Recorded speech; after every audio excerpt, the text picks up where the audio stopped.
जय हिंद साथियों, नमस्ते, वंदे मातरम। आप सभी का स्वागत है आपके अपने एजुकेशन चैनल समाधान स्टडी पर। तो साथियों, पुनः एक बार मैं आपके समक्ष जुड़ चुका हूँ एक बेहतरीन सेशन को लेकर। आज आपको पेपर करवाने वाला हूँ 19 तारीख, जो आप सभी लोगों ने एग्ज़ाम दिया होगा। ठीक है बच्चा, 19 तारीख का थर्ड शिफ्ट का यह सेशन मैंने लाया है आप लोगों के लिए, और आपको मैं डेली जो है सीरीज़ प्रोवाइड कर रहा हूँ। आई होप आपको पसंद आ रही होगी। शेयर करना है गाइस, और अगर चैनल पर नए हैं तो चैनल को सब्सक्राइब करना है ताकि आपको सारी अपडेट मिलती रहे। तो चलिएगा सेशन को स्टार्ट करते हैं। देखिए, क्वेश्चन आपके स्क्रीन पर है कि 14 वर्ष की उम्र तक कौन सा भोज्य पदार्थ शरीर के विकास के लिए अति आवश्यक है? वसा, दुग्ध, विटामिन या फिर प्रोटीन। तो आपको पता है 14 वर्ष की उम्र के लिए प्रोटीन आवश्यक होता है, और मैंने प्रोटीन के बारे में, प्रोटीन के प्रकार क्या है, ये सब कुछ आपको बता रखा था। ठीक है, अब काफ़ी भूल चुके होंगे, तो पुनः हम लोग जो है लाइव क्लास आप लोग के लिए होती है, उसे ज़रूर ज्वाइन करना आप लोग। आगे देखिएगा, नेक्स्ट क्या है कि निम्नलिखित में से कौन सा भौतिक कार्सिनोजेंस स्वभाव से गैर आयनीकारी है? किरण तत्व, एक्सरे, गामा किरणें या पराबैंगनी किरणें। साथियों नोट करना, अगर आप लोगों ने पराबैंगनी आंसर लगाया है, मतलब ऑप्शन नंबर डी लगाया है, तो राइट आंसर होने वाला है आप लोगों का। क्या होगा? चलिए, पराबैंगनी मतलब आपका अल्ट्रा वायलेट किरणें, ऑप्शन नंबर जो है जिसे हम लोग यूवी रे भी कहते हैं, डी आंसर करेक्ट है। आगे देखिए, मोनोक्लोनल एंटीबॉडीज संकरण कोशिका किसे जो है हाइब्रिडोमा कहा जाता है से उत्पन्न होती है, और इस संकरण कोशिकाएं समाप्त करने के लिए कोशिकाएं उपयोग ली जाती हैं। मतलब कौन सी कोशिकाएं? लिम्फोमा योम आपका अस्थि मज्जा कोशिकाएं, टी कोशिकाएं योम आपका जो है माइलोमा कोशिकाएं, बी कोशिकाएं योम आपका माइलोमा कोशिकाएं, और आपका बी लिम्फोसाइट्स योम आपका कार्निसोमा कोशिकाएं। देखिए, नोट करिएगा चीज़ों को साथियों। अगर आप लोगों ने बी आंसर कर दिया है, मतलब सी आंसर किया है, तो बिल्कुल सही होगा। बी कोशिकाएं योम आपका जो है माइलोमा कोशिकाएं। क्या होगा? B is the right answer. ठीक है ना, बी बोल रहा हूँ बच्चा, C is the right answer. Okay, सभी को नोट करना है। थर्ड शिफ्ट का पेपर है 19 तारीख, थर्ड शिफ्ट का ये पेपर मैं आपको करवा रहा हूँ। देखिए, निम्नलिखित में से कौन सा एक जीवित जीवाश्म है? निम्नलिखित में से कौन सा एक जीवित जीवाश्म है? मार्सिया, ठीक है बच्चा, नोट करिएगा, मार्सिलिया, इक्कीसेटम, सेलाजिलिया और आपका पाइकोपोडियम। तो साथियों बिल्कुल नोट करिएगा, इक्कीसेटम इस क्वेश्चन का राइट आंसर होगा। ठीक है, इक्वीसीटम इस क्वेश्चन का राइट आंसर होगा। सभी को नोट करना है, बी आंसर बिल्कुल करेक्ट होने वाला है। वह क्या है जो भ्रूण के रक्त को माँ के रक्त में मिलाने से रोकता है? क्या बोला है क्वेश्चन? देखिए, गर्भनाल, प्लेसेंटा का और एक नाम क्या होता है? तो प्लेसेंटा को प्लेसेंटा ही कहते हैं। आपका एमिनियो और आपका एमनियोटिक द्रव। तो साथियों, अगर आपने क्या लगाया है, प्लेसेंटा आंसर लगाया है, आपका बिल्कुल सही आंसर होगा ऑप्शन नंबर बी। समझ रहे क्वेश्चन कैसे आ रहे हैं? समझ पा रहे आप लोग? कौन से चैप्टर से आ रहे हैं? समझ पा रहे ना आप लोग? ऐसे ही क्वेश्चन साथियों आपको अब तैयारी में करना पड़ेगा। कौन सा आयन दूसरे संदेह वाहक के रूप में महत्वपूर्ण भूमिका निभाता है? Mg, calcium. तो आपका कैल्शियम ही इसका राइट आंसर बनेगा। क्या होगा? कैल्शियम ही इसका राइट आंसर बनेगा। नोट कर लीजिएगा। एक क्वेश्चन आपको पुनः रिपीट हुआ है, हरित गृह प्रभाव कम करने की दिशा में प्रथम अंतर्राष्ट्रीय। साथियों, मैंने आपको काफ़ी बार क्वेश्चन करवाया है साथियों, एज अ टीज क्वेश्चन एग्जाम में आए हैं। Montreal protocol. ठीक है, काफ़ी बार मैंने करवाया है और आपको बोला भी था कि पहला वाला इसे याद जरूर करेगा। ठीक है, जो आपका international effect of revolution green house effect, ये जो होता है कहाँ हुआ था, ये पहला वाला तो मॉन्ट्रियल में हुआ था, जो मॉन्ट्रियल एक शहर है वहाँ पर ये हुआ था। ठीक है, नोट कर लीजिएगा। और इसके पहले आपको बोला गया था 2000 समथिंग 20 का आई थिंक पूछा गया था, जो इसके पहले वाला शिफ्ट मैंने करवाया था। आगे देखिए, बोला गया है कि समुद्र योग जलीय पारिस्थितिकी के मध्य में इकोटोन को दर्शाया जाता है। तो देखिए, चारागाह द्वारा, वर्षा वन द्वारा, मैंग्रोव वन द्वारा, तो बिल्कुल सही साथियों, मैंग्रोव वन द्वारा। ऑप्शन नंबर सी राइट है। क्या होगा? ऑप्शन नंबर सी राइट है। ये आप लोग को ध्यान रखना है। काफ़ी ने बिल्कुल सही लगाया, बहुत ही बढ़िया क्वेश्चन था। निम्नलिखित में से किस विटामिन में कोबाल्ट उपस्थित होता है? फिर सिंपल क्वेश्चन है, काफ़ी बार मैंने बता चुका है, ऐसी कोई भी बच्चा इसे गलत नहीं किया होगा। जिन्होंने समाधान स्टडी से स्टडी किया है वो बिल्कुल जो है यहाँ पर अच्छा जो है कर सकते थे। तो विटामिन क्या होगा साथियों? विटामिन B12, जिसे आपको साइनोकोबालिमा जिसका नाम ही होता है, जिसमें कोबाल्ट पाया जाता है। विटामिन डी, विटामिन ए, ये सब कुछ जानते हैं। ठीक है, क्या होता है, कैसे होता है, ये सारा कुछ मैंने आपको बता दिया है। रक्त के थक्के में धागों जैसे नेटवर्क क्या कहलाते हैं? रक्त के थक्के में धागों जैसे नेटवर्क क्या कहलाते हैं? कोहेसिन, आपका ग्लोबिन, फाइब्रिन या फिर आपका स्पाइरुलिन।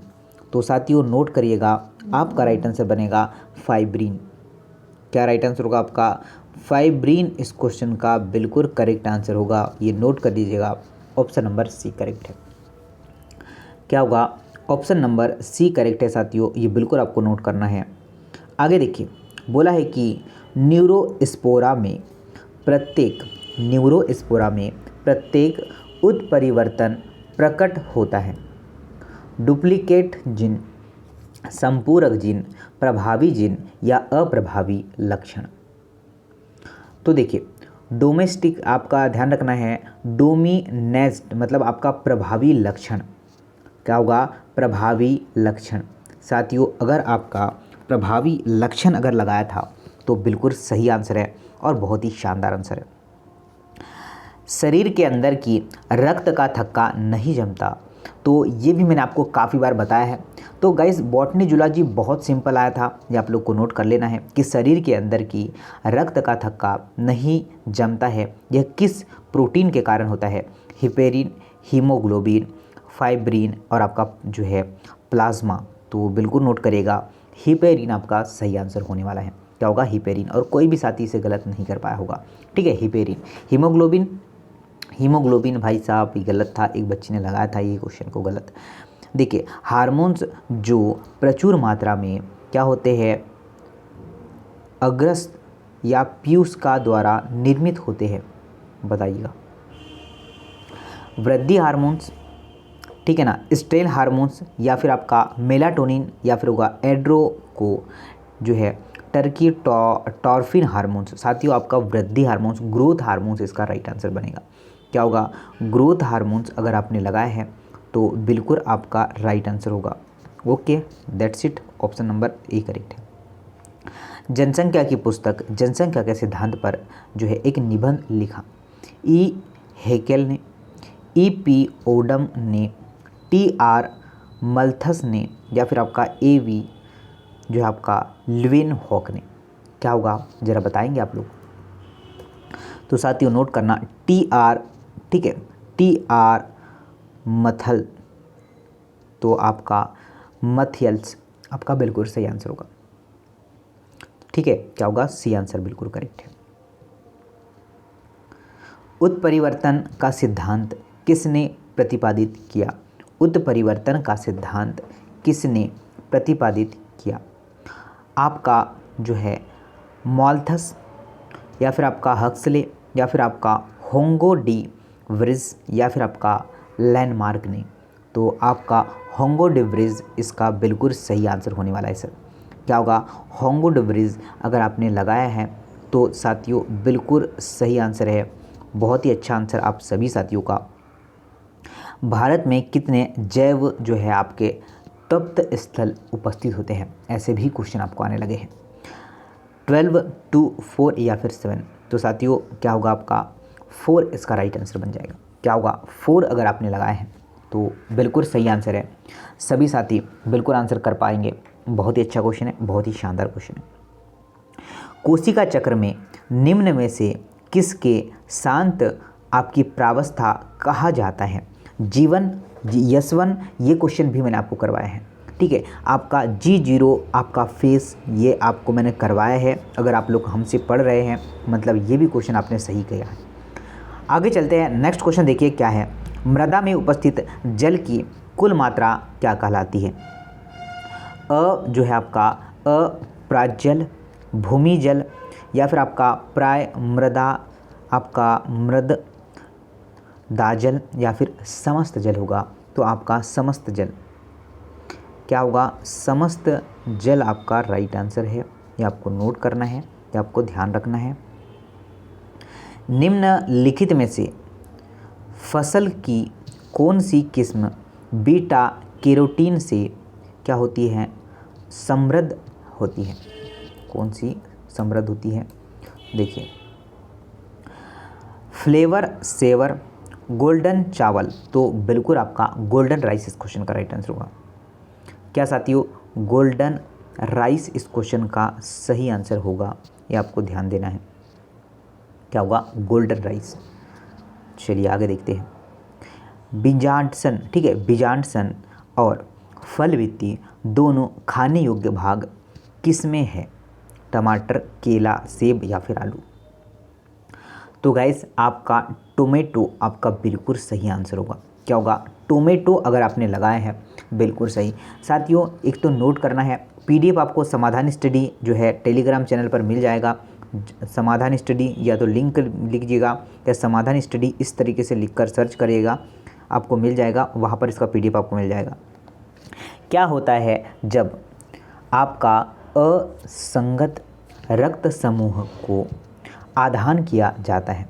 क्या है? आधान किया जाता है। तो WBC का निर्माण, बेसिफिल का निर्माण, RBC का विनाश। साथियों RBC का विनाश होता है, ये हमें नोट करना है। काफ़ी अच्छा क्वेश्चन है, बार बार पूछी जाने वाला एक क्वेश्चन है। पायरेथ्रोइड्स के निम्न में से किस चैनल को विषाक्तता लगाने के लिए लक्षित किया जाता है? तो देखिए ऑप्शन सुनिएगा। ऑप्शन है आपका पोटेशियम, हीमोग्लोबिन, सोडियम या फिर जिंक होगा। तो Na अगर आपने लगाए हैं, ठीक है, मतलब Na मतलब क्या होता है? Sodium. Option number C correct है। क्या होगा? सोडियम आपका राइट आंसर होगा। ये आप लोग को ध्यान रखना है। चलिए नेक्स्ट क्वेश्चन देखिएगा क्या है। नेक्स्ट क्वेश्चन है, निम्नलिखित में से कौन सा सही अंतःस्रावित ग्रंथि नहीं है? मैंने आपको बताया है अंतःस्रावित ग्रंथियों के भी बारे में बताया। अग्नाशय हैगा, ठीक है, जनन अंग है, आपका आमाशय ग्रंथि है, और आपका पैराथायरॉइड ग्रंथि, पैराथायरॉइड ही ग्रंथि है। तो देखिए आपका अग्नाशय, प्रेनकियास अंतःस्रावित ग्रंथियाँ नहीं है। फर्स्ट और आपका जनन ग्रंथि है, मतलब दो जो आपका फर्स्ट और सेकेंड, ये जनन आपका अंतःस्रावित ग्रंथि नहीं है। तो बिल्कुल आपका राइट आंसर बन जाएगा केवल एक और केवल दो ही। आगे यह देखिए, नेक्स्ट क्वेश्चन देखिए, बोला क्या गया है, बहुत ही आसान क्वेश्चन है, पहली यूनिट का पहला क्वेश्चन है, हर बच्चा जानता है। बोला गया है कि जी आपका जीवन के विज्ञान नामकरण की द्विनाम पद्धति। साथियों आगे पढ़ने की कोई भी आवश्यकता नहीं थी। अगर बात किया द्विनाम पद्धति की तो कैरोलस लिनियस, कल ही ये क्वेश्चन मैंने आपको लाइव क्लास में करवाया है। क्या है? कैरोलस ने। अगर 5 जगत वर्गीकरण पूछा जाता तो विटेकर होता। क्या होता? आपका विटेकर होता। पर यहाँ पर द्विनाम पद्धति करें मतलब आपका कैरोलस लिनियस होगा। क्या होगा? कैरोलस लिनियस होगा। ये आपको नोट करके रखना है। प्लाज्मा झिल्ली में आपका फास्फोलिपिड्स की फैटी एसिड पुच्छ होती है। जल स्नेही झिल्ली में फैटी अम्ल अनुपस्थित होते हैं। जल विरागी या फिर आपका उभय संवेदनी।